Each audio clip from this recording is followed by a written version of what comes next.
नमस्कार। हम आज फिर से इस 5वें भाग में उपस्थित हैं एक नई वीडियो के साथ। तो ये पूरे पाठ के मुख्य बिंदुओं के लिए वीडियो रहेगी कि हमने इस पूरे पाठ में क्या पढ़ा, इसको हम फिर से दोहराने की कोशिश करेंगे। तो आइए शुरू करते हैं। तो हम जानने की कोशिश करते हैं कि सलीमा ने किस तरह से पहले चढ़ाई शुरू की थी, और उसने जब चढ़ाई शुरू की तो किस तरह से उसने वनस्पतियों के प्रकारों में, उसके गुणों में बदलाव देखा। और इस प्रकार हम बता सकते हैं कि जो जगह की ऊंचाई है और वनस्पति है वो एक दूसरे से जुड़े हुए होते हैं, और जिस तरह से ऊंचाई में परिवर्तन आता है उसी तरह से वनस्पति में भी परिवर्तन आता है। वनस्पति की जो वृद्धि है वो तापमान और नमी पर निर्भर करती है, और इसके अलावा ये ढाल और मिट्टी की परत की मोटाई पर भी निर्भर करती है।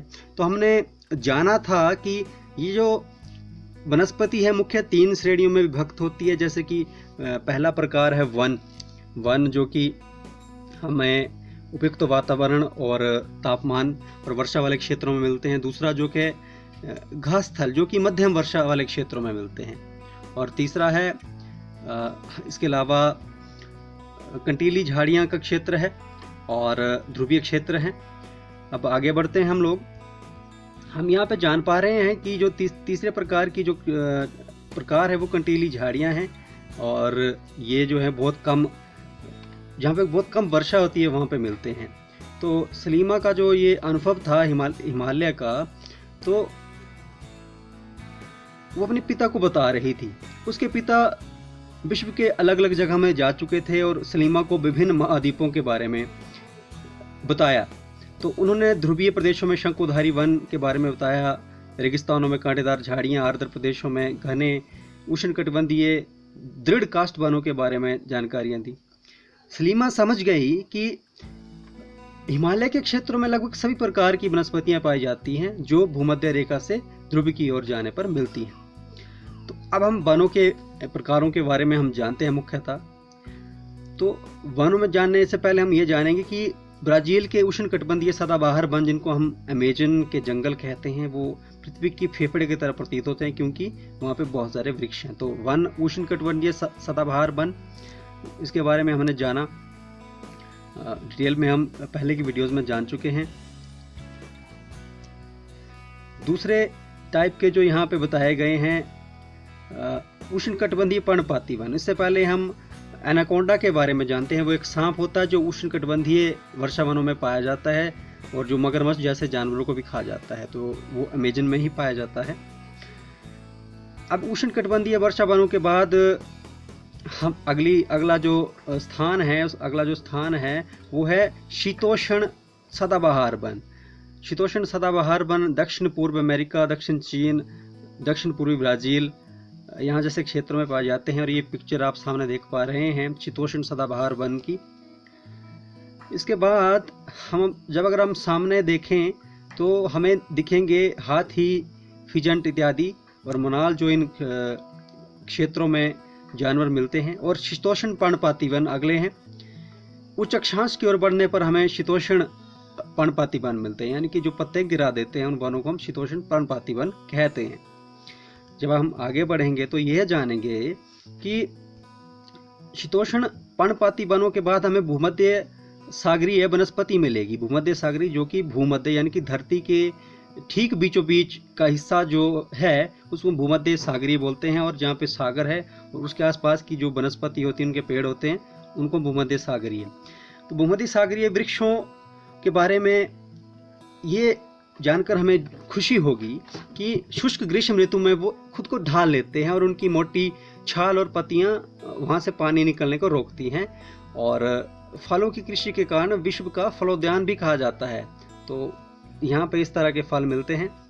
जब हम आगे बढ़ेंगे तो यह पाएंगे कि ये देखिए अंगूर के बाग, मध्य सागरीय प्रदेश के अंगूर के बाग। अब इसके बाद शंकुधारी वन, ये उत्तरी गोलार्ध में पाए जाते हैं 50 डिग्री से 70 डिग्री के बीच में, और इन्हें में टैगा कहते हैं। टैगा का अर्थ होता है अनछुआ, रूसी भाषा में टैगा का अर्थ होता है अनछुआ।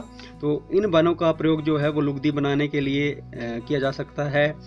अखबारी कागज इत्यादि, माचिस की डिब्बियाँ इत्यादि बनाने के लिए भी हम इनका प्रयोग कर सकते हैं। अब आगे बढ़ते हैं। तो आगे बढ़ने पर हम जानेंगे घास स्थलों के बारे में। तो घास स्थलों के बारे में हमने पिछली वीडियो में भी पढ़ा था। उष्णकटिबंधीय घास स्थल होते हैं, कहीं भी उगाते हैं। 3 से 4 मीटर की यहाँ पे ऊंचाई तक की घास होती है। अफ्रीका का सवाना क्षेत्र इसी से मिला जुला एक क्षेत्र है। अब आगे बढ़ते हैं। कुछ घास स्थलों के नाम जैसे कि savanna, campos, llanos, pampas, prairie, veld, steppe और डॉन। और यहाँ के अब ध्रुवीय क्षेत्र के जो ये प्राणी हम देख पा रहे हैं, वॉलरस, ध्रुवीय भालू इत्यादि। आप आगे बढ़ने पर फिर से हम इन घास स्थलों के नाम पा रहे हैं और इसके अंतिम पृष्ठ पे हम जानते हैं कि शीतोष्ण घास स्थल जो होते हैं वो उनकी जो घास है वो काफ़ी छोटी और पौष्टिक होती है। यहाँ पे जो जंगली भैंस है, बाइजन और एंटीलोप प्रकार के जानवर पाए जाते हैं। और उसके बाद कंटीली झाड़ियाँ जो हैं वो ऐसे क्षेत्रों में उगती हैं जहाँ पे बारिश बहुत कम होती है, गर्मी बहुत तेज होती है और रेगिस्तानी क्षेत्र होता है। और ध्रुवीय क्षेत्र में जाने पर हमें बहुत ज़्यादा ठंड मिलेगी, बहुत ही कम वनस्पति हमें वहाँ देखने को मिलेगी। और इसी कारण उन्हें हमें टुंड्रा वनस्पति भी कहा जाता है, जो कि हमें बहुत वहाँ पे, क्योंकि गर्मी बहुत कम समय तक रहती है, बहुत कम दिनों तक रहती है, उसी दौरान ये टुंड्रा वनस्पति जो है वो उगती है।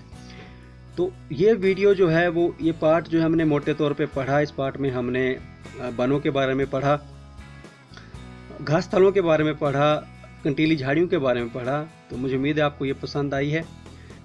तो आज की वर्कशीट हल करने की शुरुआत करते हैं। तो यह वर्कशीट जो है वो पूरे पाठ पर आधारित है। पूरे पाठ में से आप प्रश्नों के उत्तर ढूंढ के लिख सकते हैं। वनस्पतियों का विकास किन किन कारकों पर निर्भर करता है?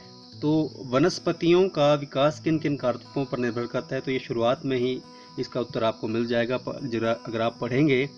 तो वनस्पतियों का विकास जलवायु, तापमान, नमी, ढलान और मिट्टी की परत, इन सब पे निर्भर करता है। आप अपने उत्तर को बेहतर करके लिखिए। शंकुधारी वनों के अधिकतम उपयोग बताइए। शंकुधारी वन वो होते हैं जिनका आकार शंकु की तरह होता है, जैसे देवदार के पेड़ हमारे यहाँ पहाड़ों में मिलते हैं और शंकु की तरह वे होते हैं। उनका उपयोग क्या है? तो मैक्सिमम उनका प्रयोग जो जिनसे कागज़ बनाया जाता है, लुगदी, उनका उपयोग लुगदी बनाने में होता है।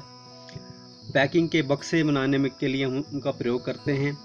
इसके अलावा हमारे यहाँ पे हिमाचल प्रदेश में इसका प्रयोग इमारती लकड़ी के लिए भी होता है, जिससे खिड़की, दरवाजे,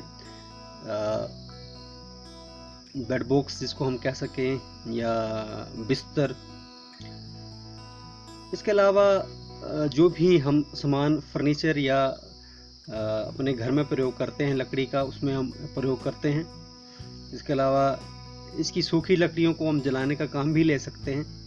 और इसकी जो उनको हम कह सकते हैं पत्ते हैं, सुइयों की तरह, सुईनुमा पत्ते जो हैं, उनसे उनका प्रयोग जानवरों के लिए, जानवरों को नीचे डालने के लिए हम कर सकते हैं, अगर रिहायशी क्षेत्रों में है वे। उष्णकटिबंधीय पर्णपाती वन शुष्क मौसम में अपनी पत्तियां क्यों गिरा देते हैं? तीसरा प्रश्न, उष्णकटिबंधीय पर्णपाती वन शुष्क मौसम में अपनी पत्तियां क्यों गिरा देते हैं? तो वे इसलिए अपनी पत्तियां गिराते हैं ताकि शुष्क मौसम में होने वाली पानी की कमी से वे अपने जल को बचा सकें। तो ये मुख्य कारण यही है। आगे है, नीचे दिए गए वर्ग की पहेली में जो अंग्रेजी में छिपे हुए शब्द हैं, जो कि वनों, घास स्थलों और कंटीली झाड़ियों में पाए जाने वाले पौधों या फिर जानवरों इत्यादि के नाम हैं, इनमें से कुछ 1-2 आपके लिए हल कर दिए गए हैं और बाकी का हल हमने ढूंढ के लिखना है। तो आइए देखते हैं इसको। ये हमारे सामने जैसे ये काले अक्षरों में लिखा है बियर। बियर आपके लिए हल कर दिया गया है। और इसके बाद यहाँ आप काले अक्षरों में लिख सकते हैं नीम। नीम नीम नीम भी हल कर गया। तो इस तरह से हम, अगर आप यहाँ पे नज़र डालें एम के नीचे जहाँ पे बियर लिखा है, तो बी टी के बाद जब ए है तो एनाकोंडा लिखा है सीधे सीधी सीधे सीधी पहली